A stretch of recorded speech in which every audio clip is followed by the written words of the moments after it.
I was at a position in career where I was making mid six figures. I was 27, 28 years old. I had a really good living, made more money than anybody my age, right? In the sense of like what I understood. It wasn't really fulfilling. I think that was the first time I realized that it's not all about money. Money is extremely important because I believe it allows you to do things in life, create experiences, and those experiences are what create memories and experience, right?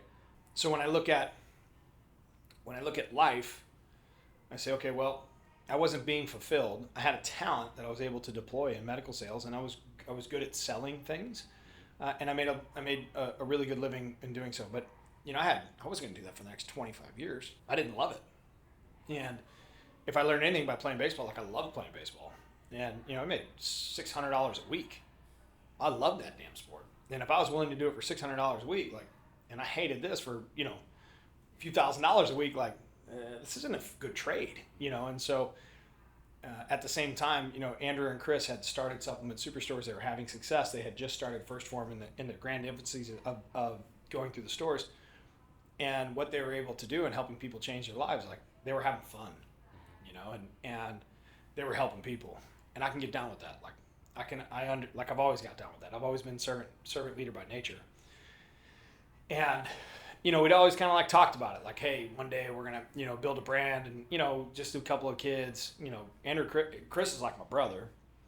Andrew is my brother. They were having success, so we didn't go to like zero. It was a big step back in pay for the time being. But we believed in what we could do together as a team, and I think if anything I've learned in life is, the people who are willing to risk have the opportunity to earn the most reward. But most people don't want to risk, and because they want the guarantee, they want the certainty. The certainty is the easy button, and when I look back on it, for everybody else it was scary because they value money as the winning prize. At the time I was making $350,000, $400,000 as a kid, and so everybody thought I was an idiot. They're like, man, he's gambling all that money, and I just didn't look at it as a gamble because I had Chris, Andrew, myself, like they were having some success, like I was having some success. We put some good teams together. We put a great product out with a great mission to go help people. Like, we can get this thing done. And, everybody sees it as overnight success, but it's been 15 years. We've been grinding, and we've been working, and we've been, we've had to make a lot of tough decisions over those time frames and sacrifice a lot of nights and weekends. And I look at those as investments, not sacrifices. But, there was 5 or 6 people who believed in me back then. One of them was my wife. We weren't married at the time. We were just boyfriend and girlfriend. And she was starting her new career. And I said, hey, you should go do that. I'm going to go do this. Like, what do we have to lose? We didn't have any kids. I was 28. Like, a lot, that's one of the things is I didn't have kids till I was 35. But I had the time. I had momentum. It was a good situation. I knew it was going to be a lot of work. And not just for me, for everybody involved. And I believe in kind of going back to how we started. Like, I like the hard path. Sometimes I don't like it, but I know that's the one that yields the best reward. For sure. Whether it's financially or whatnot. And I think, if anything, like just like anything else in life, if you're the best at it, the money comes. Like, if you're the best foundation guy in town, the money comes. If you're the best, whatever, the money comes. And we've spent 15 years focused really on trying to be the best and the best in helping people change their lives. And that's what we're still hyper focused on doing. Yeah. I know this, but can you tell everyone the story? You guys met at Starbucks. Yeah. And there's a Starbucks not too terribly far from where we all lived at the time. I went there every day. I went to the Starbucks every single day. It was kind of like my little home office when I worked at J&J. I would get out, and that's what it would allow me to kind of go do what I needed to do. And we sat there, Andrew, Chris, and I had a little yellow notepad, and never forget, like, we went through, like, how we're going to, what day I'm going to start, what we're going to start with.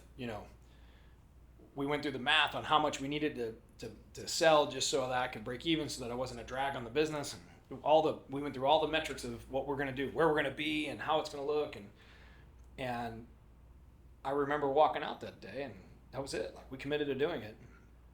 And I've only quit 2 things in my life: my first job and my second job. I never quit anything else.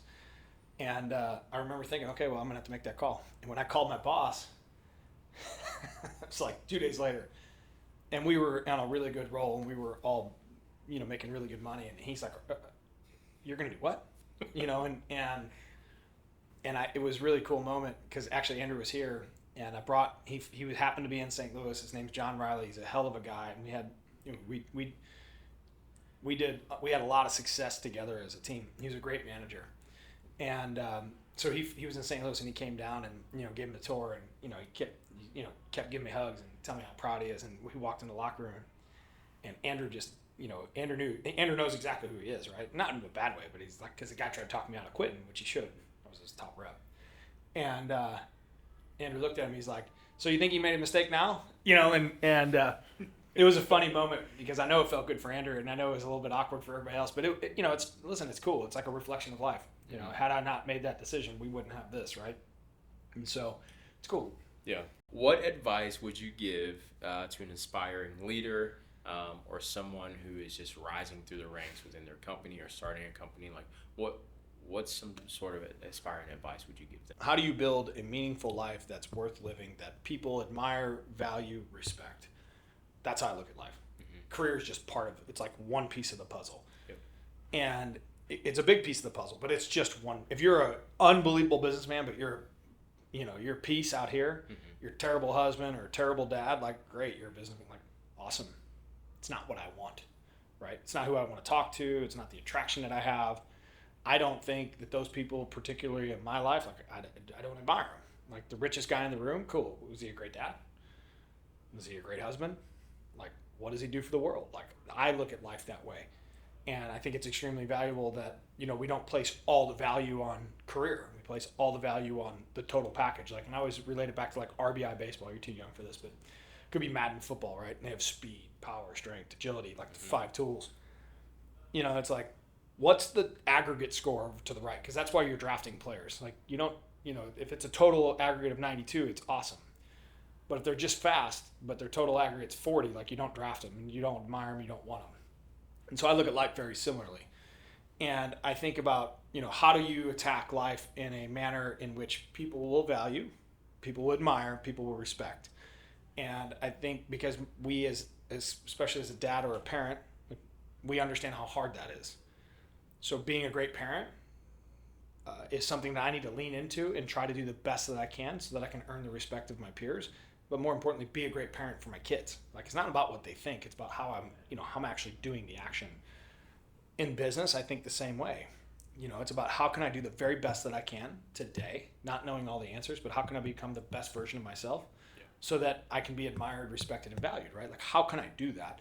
And the same thing with my marriage. Like, I look at that and say, okay, well, and it is, right? Like, a lot of it's narcissistic. Like, people think, oh, well, you're selfish, or, you look at it and like, well, yeah, I mean, that's how I look at life. Like, I'm trying to make the best version of me, and I'm not doing it for Instagram. I'm doing it because, like, it's the right thing to do. And when you build a life around that, it comes with a certain skill set around learning how to have difficult conversations, learning how to do difficult things, and learning how to prioritize other people in your journey. And whether it's your kids, whether it's your business, whether it's your relationship, learning to prioritize and be servant to others around you builds a great team or an opportunity for a team to be successful, because nobody wants to play for the selfish guy, right? And nobody wants to support one person in being successful. Great teams are around everybody being successful and everybody getting a big contract and everybody winning. And I try really hard to make sure that everybody in my life is winning. My kids, I want them to win. And it's not like I want them to win the baseball game. Like, I want them to win the dad lottery. I want them to know that their dad's pouring into them. Like, everybody around me is winning. In my relationship with my wife, like, I want her to win. Like, I want her to win at being a mom. I want her to win at being a business person. I want her to win at being a wife. What is my role in that, right? And a lot of times it's having tough conversations. It's being there and doing things that sometimes you don't want to do. But that's what it takes. And the same thing in business. Being there for your team, being there for your leadership, showing up on the days that you don't want to, having conversations you don't feel like having, wearing the emotional burden, helping them coach through it, being servant by nature. But if you want people to believe in you, you got to believe in them. If you want people to care about you, you got to care about them. And that's a go first mentality that I think a lot of people miss on. It's like they want the relationship of the transaction where it's like, well, you give to me and I'll give back to you. And you flip that script and say, no, I'm going to give to that person. And I try to give with no business deal in mind, right? Like I'm just going to give the best I got, and we'll see what comes out of it. And I've been burned. I've been burned a lot more than you would think because I still do it. You know this. Yeah. But I believe in helping people through life by being as much of a value and serving as much as I physically possibly can. And when I look at that little aggregate score, I know hopefully when I get to the gates of heaven one day, that I left it all out on the field. And for me, I think to be successful, whether it's an entrepreneurship, a husband, a wife, business person, whatever it is, like you have to learn that in order for people to believe in you, you have to believe in them. If you want people to give to you, you have to give to them. And it's always a go first mentality. And a lot of people don't like that because it's not a guarantee. And I go back to how it started my career. You got to go first. And if you're not willing to go first, don't really be expecting to receive. And it kind of ties in that I believe most humans are good. They know the difference between right and wrong. When you help, when you give to them, they'll give to you. And that's what I love about my life is I was gifted, whether it's my mom, my dad, my upbringing, the competitiveness, baseball, breaking my leg, whatever part of the situation that put me here.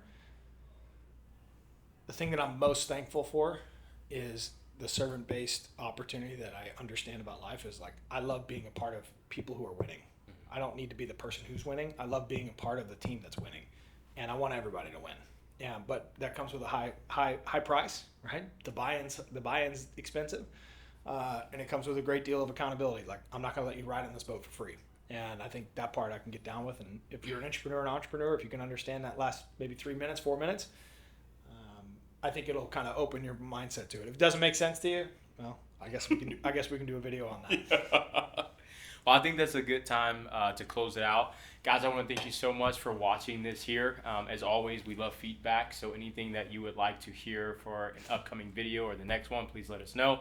But hopefully the message that Sal shared with you today really resonate. Understand that like the journey and the struggles that you go through in life is meant for you. Each phase of your life is meant for you. So don't give up, don't slow down, and just keep on pushing. Any last words, sir? One good decision at a time. There we go. I've learned in life, man, like you can worry about the decision you made yesterday, you can worry about the decision you're gonna have to make tomorrow, but the best decision you can make is the one with the opportunity you have right in front of you today. Cool. Well, we'll see y'all next time.